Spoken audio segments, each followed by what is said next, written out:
Warahmatullahi wabarakatuh. Perkenalkan, nama saya Jonet Prayoga, NIM 17.010.120. Di sini saya akan menjelaskan rencana pembangunan jangka panjang daerah Provinsi Riau.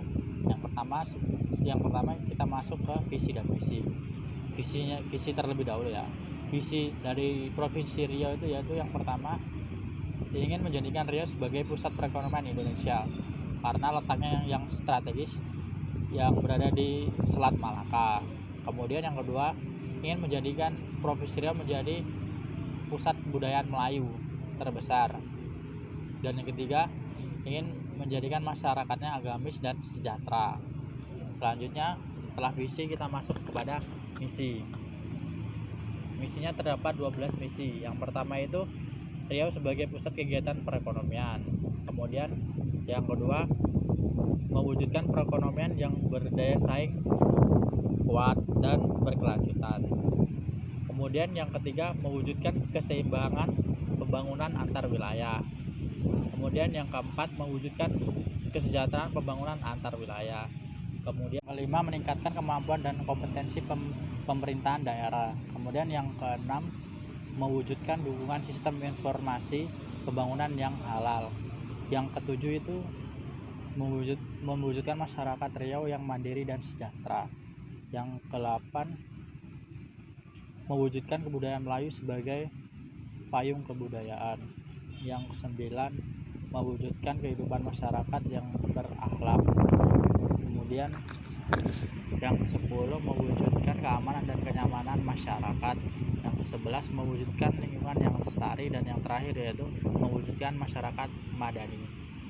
Selanjutnya yaitu arah kebijakan daerah. Yang pertama, melakukan pemantapan pembangunan komoditas unggul berbasis sumber daya manusia dan potensi lokal yang selama ini telah ada namun belum banyak yang dikembangkan. Kemudian yang kedua, pemantapan dan rehabilitasi kegiatan ekonomi berbasis komoditas unggulan lokal dan berbasis masyarakat pada sektor pangan dan bahan baku industri pangan.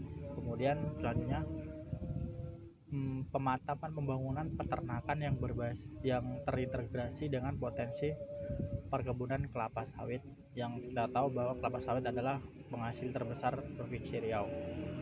Kemudian menekan alih fungsi lahan dan perlindungan lahan pertanian untuk keberlanjutan produksi pangan daerah.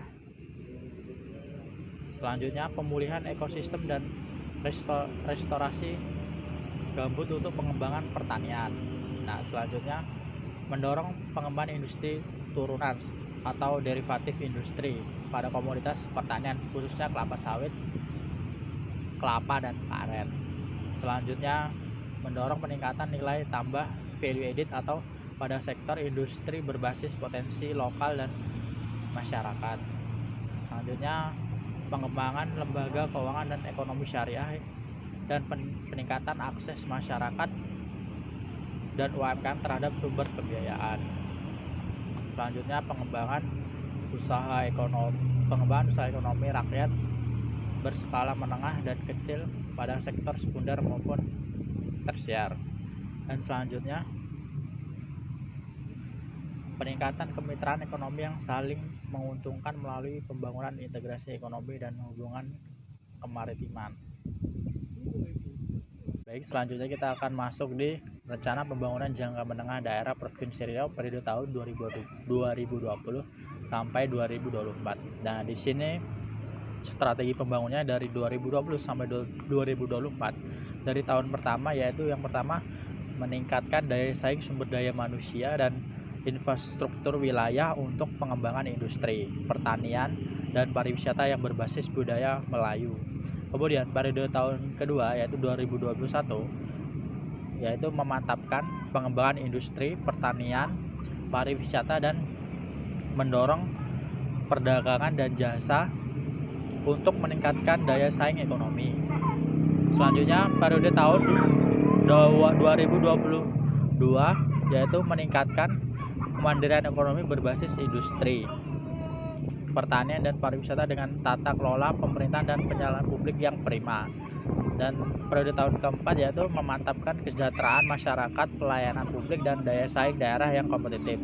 Dan periode yang terakhir yaitu mewujudkan Riau yang berdaya saing, sejahtera, bermartabat, dan unggul di Indonesia. Baik, selanjutnya kita akan masuk ke kerangka pendanaan pembangunan daerah Provinsi Riau periode tahun 2020 sampai 2024. Dari periode pertama yaitu 2020 akan saya sebutkan beberapa variabelnya. Yang pertama yaitu belanja tidak langsung sebesar Rp5.507.246. Kemudian belanja pegawai sebesar Rp2.164.000. Kemudian belanja bunga tidak ada. Selanjutnya belanja subsidi tidak ada. Kemudian belanja hibah sebesar Rp1.363.000. Selanjutnya belanja bagi hasil kabupaten atau kota sebesar Rp1.500.000. Kemudian belanja bantuan keuangan sebesar Rp429.000. Selanjutnya belanja tidak terduga sebesar Rp10.000. Jika ditotal dari periode tahun 2020 sebesar Rp9.947.47. Sedangkan di periode tahun yang terakhir yaitu kita lihat dari periode tahun 2024 totalnya yaitu meningkat sebesar Rp11.908.941. Jadi sehingga dapat kita simpulkan dari setiap periode dari 2020 sampai 2024 itu mengalami beberapa peningkatan beberapa persen dari Rp9.947.000 hingga Rp11.908.000. Nah, itu dari segi kerangka pendapatan pembangunan daerah Provinsi Riau periode 2020 sampai 2024. Baik, selanjutnya kita akan memasuki pokok pembahasan yang keempat atau yang terakhir, yaitu gambaran umum tentang APBD Provinsi Riau di tahun 2019. Dalam realisasi keuangan APBD 2019, Riau baru mencapai sebesar 88%. Sedangkan realisasi fisiknya menyentuh angka 93%. Di mana sebelum realisasinya APBD Riau ditargetkan sebesar 85% dan realisasi fisiknya sebesar 90%. Sehingga pada dasarnya targetnya sudah dicapai, sudah dilampaui oleh Provinsi Riau yang awalnya dari 85 menjadi 88% dan dari 90% menjadi 93%. Sehingga dapat dikatakan APBD Provinsi Riau di tahun 2019 mengalami pertumbuhan yang sangat baik. Itulah beberapa gambaran tentang APBD Provinsi Riau di tahun 2019.